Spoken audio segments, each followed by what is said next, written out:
Whoa! Look who decided to show. Choir, let me hear it.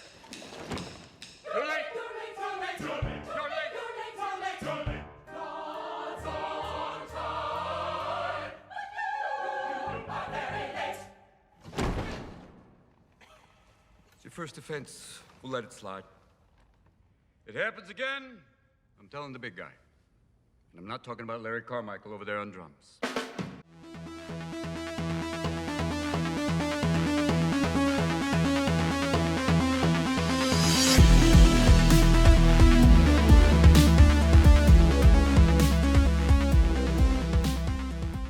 Hello everybody and welcome back to the Zeitgeist. So, sorry for not uploading this past week, I've just been really busy, but I do want to say a few things before I start the show.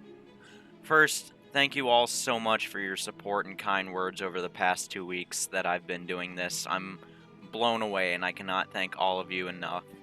I just didn't expect something like a time-lapse to go so viral, and yes, nearly 8K views is viral for me. Secondly, I was thinking of expanding the channel by playing some other games as well. They'd of course be sci-fi themed, but I was thinking of doing some games like Stellaris, Star Wars Empire at War, and I got Battlefield 1, so I'm gonna try and see if that works, but that market's pretty flooded, so tell me what you guys want to see. Anyways, lastly, I think I'll be doing this show once per week.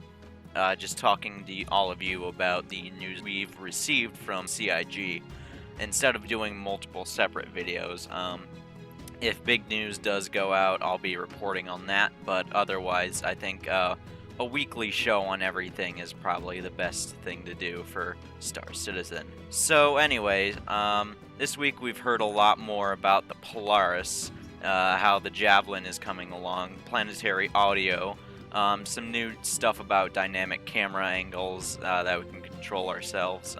All this is pretty interesting, I must say.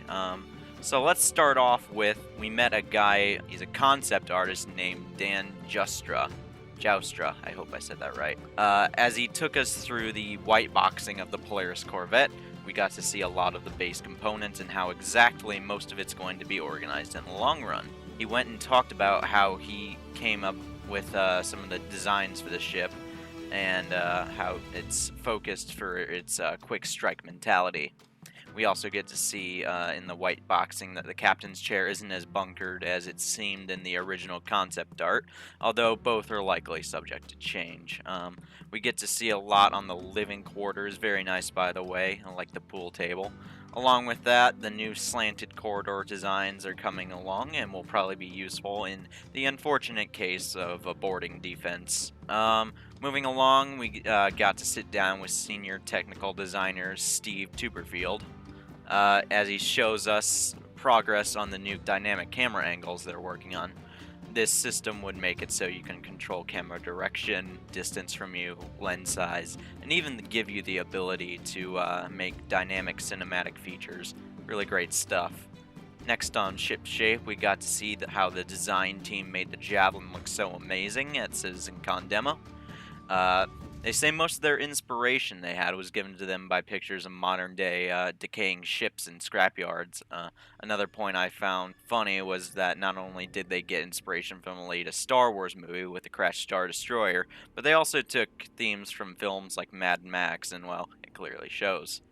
They showed us how sand would build up inside of the ship, creating a nice layering effect, as well as talking about how ships likely won't be rusted on the outside due to being treated for space, but the untreated insides are likely to be more rotted, rusted, and decayed. The team also went on to say how this was an excellent learning experience for them, and they are very knowledgeable on how to recreate this with other kinds of ships, so I'd say to expect some cool designs if you ever find a crashed ship.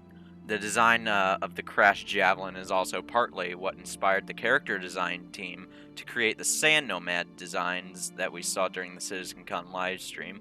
I think the vast majority of people agreed that they looked like Tusken Raiders, so possibly a design influence from there too. They also went off to show some of the cloth physics from their designs, and oh my goodness, I've never wanted to wear a torn cloak more than I have right now. Moving into the sound department, we met Mateo, who's a junior sound designer, as he showed us more of the dynamic sounds produced by weather effects. These changed from place to place and in intensity. Like for say if you're bunkered inside the Javelin, like at the demo, you'd hear more metallic rattling as the intensity of the storm grows. He also talked about procedural sound and how that would be implemented. And let's be honest, there will have to be procedural generation simply because these worlds are too large to be done by hand, so hopefully they'll turn out alright. Next, CIG was nominated for the Golden Joystick Award for Most Wanted Game of the Year, so if you want to vote for Star Citizen like I have, I'll leave a link in the description to their site. There's also a free fly weekend going on, and everybody, regardless if you've purchased the game package or not, is able to fly the Anvil F7A Super Hornet, and oh boy is that thing a beast. If you're planning on signing up, then please feel free to use my referral code in the description, and you'll get 5,000 UEC for free.